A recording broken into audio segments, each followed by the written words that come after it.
To decant or not to decant? That is the question. Hello everyone, my name is Amanda Claire Goodwin, and I'm also known as the Real Housewine. Today we're going to be talking about a buzzworthy topic, decanting.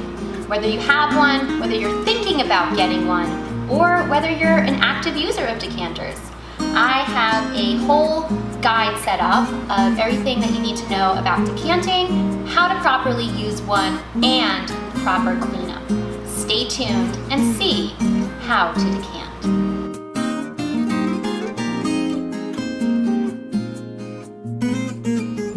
So why would we decant? You decant your wine for a few reasons.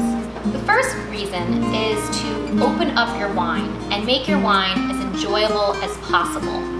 Your wine has been stuck inside a little tiny bottle for God knows how long, and it needs to breathe. So decanting is very important, especially with red wines. Most red wines can be decanted. However, a word of caution with wines like Pinot Noir, because they're very fragile and delicate, as well as aged wines.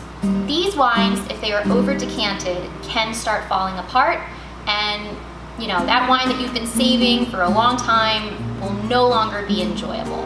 So just be careful with your Pinot Noirs and your aged wines. But otherwise, any other red wine can benefit from some decanting.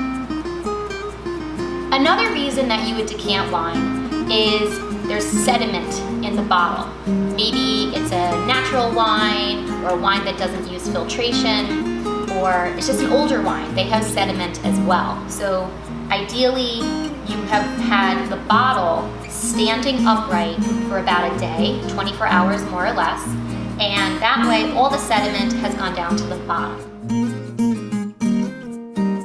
The next thing that you need is a light source. I have chosen to use a candle. In a restaurant, you'll probably see a candle as well, but you could use a mini flashlight. I mean, as long as you have a light source so you're able to see through the neck of the bottle while you're pouring, so you know when to stop so sediment doesn't get into your decanter. All right, let's get decanting.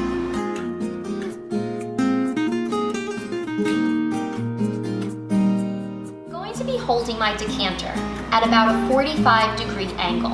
I'm gonna have the neck of my wine right above the candle, and while I'm pouring, I'm going to be looking into the neck of the bottle and just make sure no sediment is getting into the decanter. And we pour.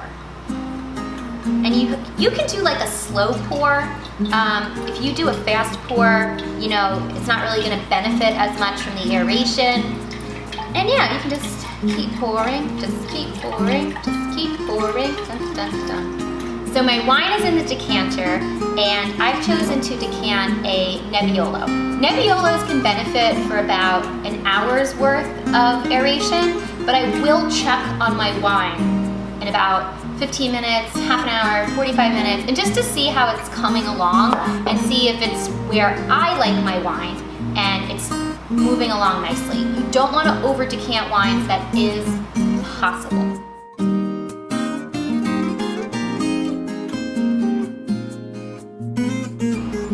Now let's discuss cleaning your decanter. One of the biggest obstacles that a lot of people face when owning a decanter is cleanup. After a glass of wine or two, I probably don't feel like cleaning my decanter either.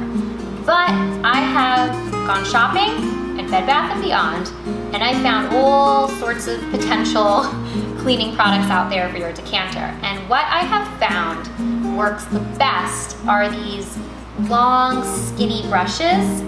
I got this one at TJ Maxx, but I got these two at Bed Bath & Beyond. And they're just like a pipette cleaner, and you can use it to clean the inside.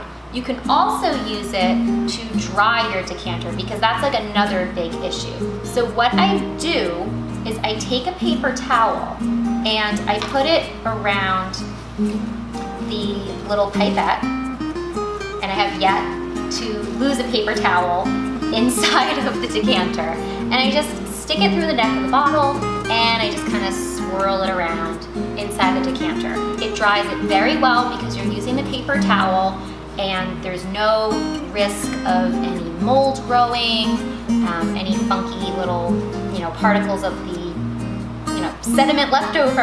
And yes, I am very happy with this method of using the pipette to clean it off really well and to dry it really well. And drying your decanter is very, very important. Don't have a wet decanter sitting around. You're gonna get spots all over the place. It's potential for mold and other gross things to start growing. And it's just not safe. Just don't do it. So get yourself a pipette, use the paper towel method, and you'll be good to go. So everyone, thank you so much for tuning in and watching my video on decanting.